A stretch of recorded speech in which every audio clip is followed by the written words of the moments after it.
Hello, viewers. This is Joanna Dos Santos with Brian and Nandi, and we are here yet again on another Zoom recording. We were actually going to do this live today, because I think we thought it would be a great way to reach out to you, viewers, in reference to some of the things that are going on for us from a mental health perspective. So today's topic, we are focusing, myself and I, Brian, are focusing on how to prevent therapists burnout, primarily focusing on our own mental health as we are in process of taking care of other individuals' mental health, especially when it comes to crises and extremely high in anxiety, depression, especially adjustments levels, whether it's the loss of a job and transitioning into new roles. So we are here to talk to you about this and what is it that we as therapists, at least both of us, do to prevent a burnout and to also check in with ourselves when we do feel burned out or at least exhausted, and what we need to do to feel better, right? So that way we can actually be our better selves for our clients. Yeah. Mm-hmm. Joanna. Well, I can speak for myself, right? Therapy is burnout for me at least, which seems to have been increasing this past 2 weeks, because I started getting a pain from looking at the computer. I just raised, but I was getting a really strain on my from my shoulder to my lower back, and I identified it, but it shows like how much work we do, a sitting position that we are in, that it takes a toll on our body, right? And as much as I thought I was being comfortable and all that, so what I've decided to do in this past week, I've got a bedroom, a middle bedroom that's not really utilized. I've turned it into my two interests. One is going to be my capoeira exercise room, or rather my exercise room, and the added interest is that I'm going to learn salsa on YouTube. To learn what? Salsa dancing. Oh. Ooh. Just, a bit of fun, music, dancing. I love it. And especially in between sessions, right? I mean, for our viewers, all of us, both of us, coming from a therapeutic perspective or from a very professional perspective, is that since COVID, I think we can both agree that we have been doing our best to provide the right services to our clients, to provide openings for our clients, to make sure that we are available for them. Because one of the things that we have noticed, and I think we're both kind of agreeing on this, is how difficult it is today to seek mental health services, a professional, a counselor to speak to. When I say difficult, and we had this conversation in our previous recordings, right, of what it's like to do an initial session, the thoughts and anxieties that arise.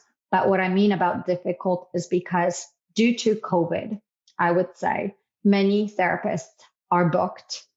And because they are working and they have provided their availabilities, probably more than not full-time, if overtime, to clients. So many therapists are booked or unable to be reached out to, at least from what I'm hearing. And I've recognized that today. For example, I had a client that reached out to me in a desperate need for an opening. And here I am trying to be mindful. Where is it that I can open this client to provide them services, while at the same time acknowledging my own mental health, my own ability to separate from work.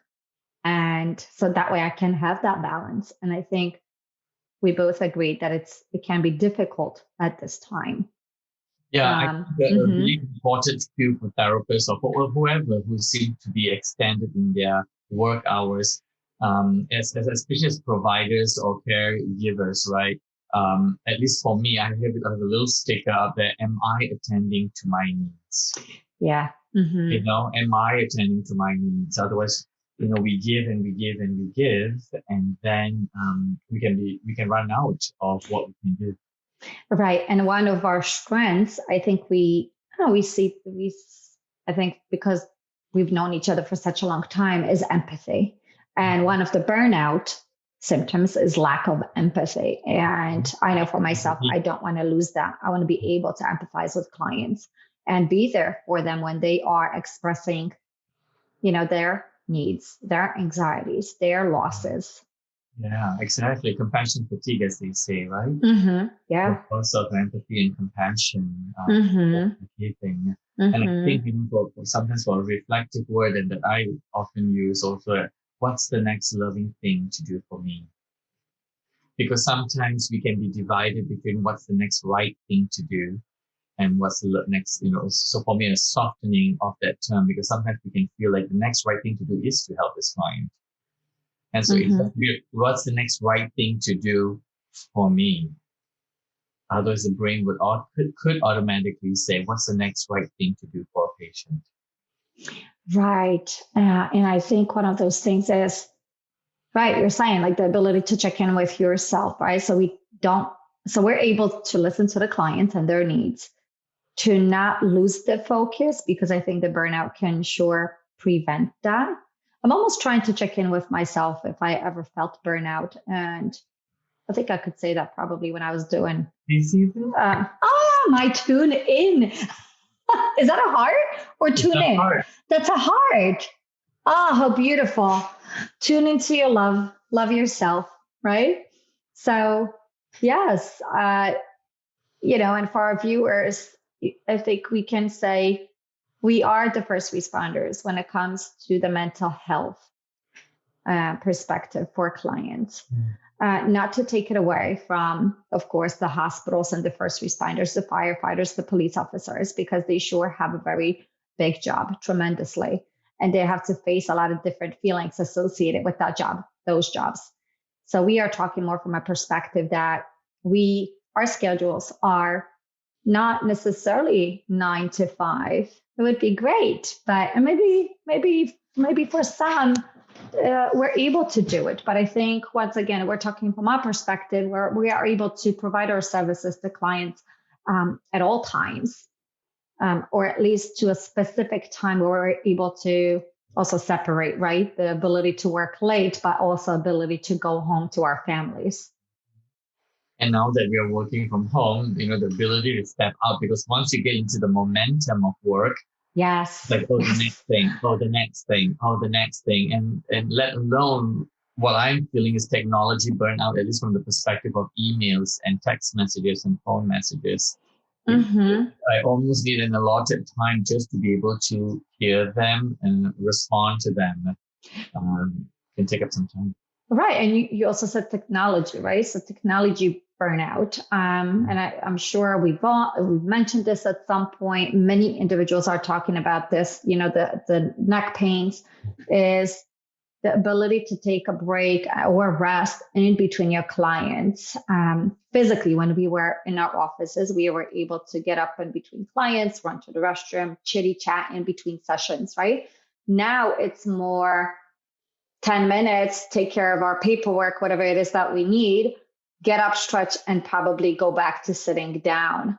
I notice for myself, sometimes, not often, I catch myself if I am working from home, is in between sessions, I run to hug my daughter or to at least show my face. That's just my way of giving myself care. And maybe it is through being hugged. Like today, I tried to make an effort that on every 50th minute, I would go outside and take a deep breath and come right back in. Especially now, look at the weather. You might as well just enjoy every single little aspect of it since it's still there. Yeah, deliberate attempt, and tonight at 7:30, I have a scheduled guitar playing session. That's right. This is your time to do it. Correct. Right. In a way so that I'm just not focusing on the next business thing I've got to do, the next clinical thing, because there is a lot of case management to do, and there's not an end. And you deal with a lot of paperwork because you're running a business, right? So you're also running not just necessarily the ability to own a business, but to take care of your own clinicians at the same time. So that way they provide the right services to their clients. And that's a lot. Right. That's a lot as well. Even trying to keep up with policy changes and updating them is very consuming. Yeah, so that So deliberate, attempt to it's really a deliberate act of mindfulness to schedule. And for me, I have to have a do not do list in a sense. I read something at work today, and I will not completely remember it, but it had to do with ability to prioritize what is urgent and what needs prioritizing. So you prioritize what is urgent, followed by the priority. And then whatever may not be necessarily within that group can wait. And it was just a nice way to separate your needs, while at the same time focusing on, well, yeah, your needs as well as the needs of those of your clients. And of course, from our perspective, from our experiences, we have clients who, different, all from all kinds of concerns and issues, those that need more responsibility from us, right? Versus those that are okay. Yeah. Yeah, that responsibility, when there's too much, right, the brain is unable to prioritize, so it flatlines and then it becomes an indecisive decision. And then this keeps growing and growing and growing. And we almost, again, need to schedule a few minutes to decide how important is this? Does this bring me serenity? What brings me serenity? Right? In other words, they're all competing priorities. And we almost have to respond with what is urgent. And sometimes you don't know which is urgent, especially when you think of a therapist where they really can't respond to many involved problem solving in between sessions. They've got to go to the bathroom. They've got to write their notes. They've got to run to the bathroom and back again. And there itself is your 10 minutes because, the clinical write up. And then if they have an time, they could check a message and try to respond. But it depends on how involved is that responding of the message. If it's just a schedule, yes, no, because many people will. But there are clients who are expressing their difficulties through text therapy, and even though you try and set boundaries with them and say no, I can, but there are always those who just can't contain it, and then. But also around this time, I think with COVID, yes, you're right. The boundary is extremely important because we need that boundary for ourselves. We need it with our families, for goodness sake. So I think because of COVID, in some ways, some of our clients, just like us, we want to be able to vent, to express. Hence, thankfully, that's why we have one another, right? Whether it's both of us, whether it is some of our colleagues. I'm sorry? For a lot of us, we have supervision. And supervision, correct. So we're able to let go of some of our stressors. So that way, one, it does not necessarily affect us. And so that way our stressors also don't affect our clients. Right. That we are aware of our own stresses so that we can maybe put it aside during the time that we have our clients.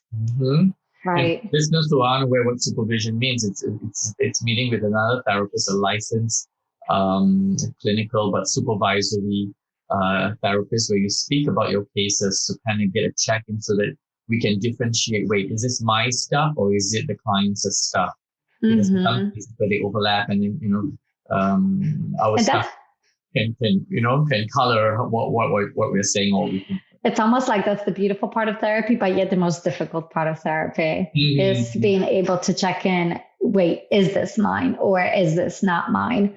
And once again, we are here to really talk about our ability to prevent burnout. So that way we do not get burnout, because once again, all our clients need us. Future clients will need us. And how do we handle situations when we have clients that contact us and they're desperate for a session, I will say, based on the phone call that I had today, desperate for a session and not necessarily having someone to contact with. Once again, I think from my perspective and from both of our sides, I assess whether or not it's suicidal. There's a suicidal ideation. And then we refer out because we don't really focus on crises as much.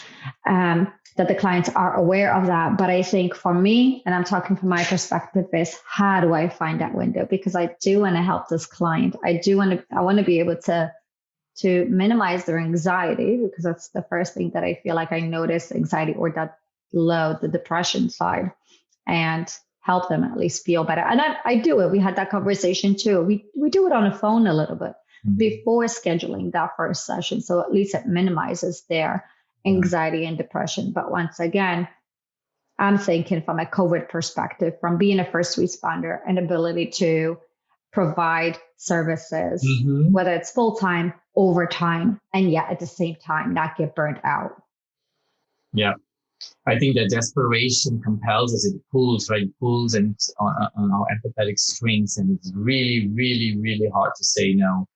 And we've got to make that call, like, okay, should I give up this time? You know, I've had clients ask if they can have an 11 p.m. Session, and essentially, I mean, that it happens. Yeah, it happens. Right, and it's heartbreaking to be able to say, to say no. Or like that 6 a.m. and a right client. So it's both ends. I almost want to say that sometimes we might have to work, or we work those graveyard hours. I think that's what they're called, right? With the nurses, when they have to work overnight and difficult hours. And with that, I've always said, there is something to be said about therapy in the graveyard shift, if there is a possibility, or more of that possibility, because, those suffering from anxiety and depression are mostly, they can't sleep. Yes. And there is potential and unmet need in the sleeping hours. So there's, but I guess it's the benefit of, coaching, if they found someone from another country at a different time zone that they could speak to. But and that's another thing that we do is, for our viewers to know that if there's a therapist, if we don't have any openings, then I know I always refer out, you always refer out. So we're able to rely on ourselves. And if none of us have openings, then I know I do, and I'm sure you do too as well, Brian, is we both try to do our best to provide other therapist names, contact numbers for the clients that we feel would be available. Yeah. Exactly. We do the best that we can. We can refer out. We can, offer the hotline and the warm line numbers so that they can have someone to talk to on the volunteer lines. Right. Yeah. Yeah. There's other services, right? It's not just us. It's like you said, nowadays I'm thinking of better help, where it's all through texting, I think, right? Or scheduling and texting and checking in. So there is services out there, thankfully. But once again, I think just to focus on and to conclude is the ability for us as therapists and to prevent burnout, to take care of ourselves, our needs, the needs of our families, because they too need us. It's not just our clients, but it's our families that need us as well. Yeah. So let me end with just one thought for our listeners. When in a place of indecision, center yourself and ask, what's the next loving thing to do for me? And then listen for the answer. Listen to your inner voice. And that voice will have an answer. Yep. All right, viewers. Oh, thank you, Brian. Thank you to our viewers. If you tuned in to watch this recording, like I said, we were going to do live, but every day becomes a new challenge. So once again, thank you for watching. Subscribe to our channel, comment and share. We are here each and every week for both of us, for our own mental health check-in, as well as for the viewers. So once again, thank you so much. Be well.